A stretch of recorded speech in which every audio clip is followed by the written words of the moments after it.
She dated a married man for 7 years, not knowing that this man was married. When she found out and decided to leave him, this is what the man did to her. According to the story, this girl said she met this guy when she was about to write JAMB. The guy's name is Abby. That they started dating, and before they started, the guy actually asked her if she was in a relationship, and she said no. The guy too said him too is not in a relationship, so they started dating. The girl is from a poor family, so the guy literally saw her through school.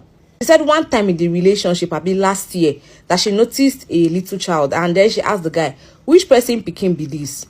The guy now said that it is a child he got like in his past relationship from his ex, and she was like, okay, as long as the person is not in his life, it's just the child, no wahala. They continued the relationship. Somehow this girl now found out that this guy is actually married, not with one child, but 4 children, and him and the wife, they are still together. She confronted the guy, and she was like, if not so, me I no fit do this relationship again, no, that she's breaking up with the guy. And the guy was like, breaking up, go where? Which way to be break up? This guy talk say lie. Say if the girl break up with him, that is going to buy her and buy her family. So she just took it easy and then stopped picking this guy's calls and stopped replying his chats on WhatsApp and all that. That was what she did. After that time, she got into other relationships.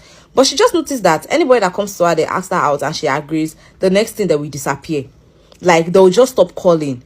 It happened a couple of times. It was later she found out that this particular guy was threatening those guys. He will find his way to those guys, threatening them, telling them that if they don't leave the girl alone, that is going to buy them. That if he cannot have the girl, nobody else can. The matter long. That is how this thing continued though, until one fateful day, this guy now called the girl and told her that it's good that even if they will break up, they should break up amicably, that they are adults, blah, blah, blah, and all. The girl was like, okay. So the guy asked her to meet at a particular location. He sent her the location. She met him there. When they got there, he was drinking godons and fish. Like, he was happy. He was drinking. He was dancing.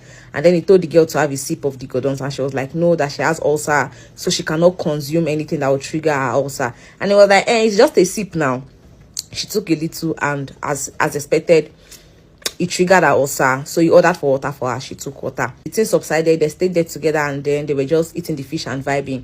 It was 10 p.m. and she was like, okay, it's late, that she needs to get home. And the guy said he was going to drop her off. When she entered the car and they were driving, she saw that this guy followed another road, not the usual road that leads to her house. She said she noticed though, and she wanted to say something, but she was like, okay, that one is that she should get home.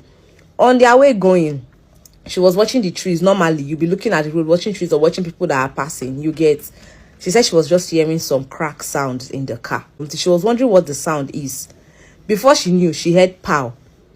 On turning to check the guy to know what made that sound, she now saw that this guy was actually holding a gun, trying to crack the gun and shoot her. But the gun, it be like say the thing hook and refused to crack. Sure, you get. That was how this guy was not able to shoot her. But apparently, he carried that Gordon's drink, the bottle, inside the car before they left. And that's how he carried that bottle and broke on this girl's head. I told the girl that if he cannot have her, then nobody else can have the girl.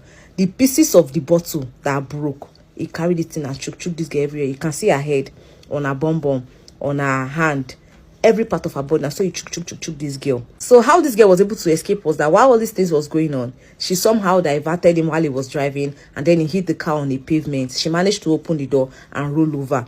Immediately this guy saw that this girl was even able to get out of the car, and she was behind the car. He now tried to reverse the car to go and like climb on this girl. You can imagine witchcraft. Thank God she was able to roll over again until she fell somewhere else, started crying for help, shouting, and good Samaritans that saw her rushed her and took her to the hospital. Right now, she's in stitches. She has serious injuries. If you want the full story, go to Very Dark Man's page.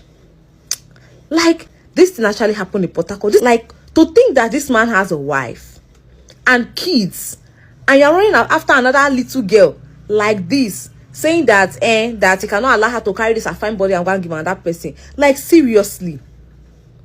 If it was that important, why you not marry Aki first, make Okuno sin and 2 wife you get? Like, what the bloody hell? Hey. Things are really happening, you know. Like, there's some things that will happen and I'll be like, she's not for real life, I've been not for film. But not real life.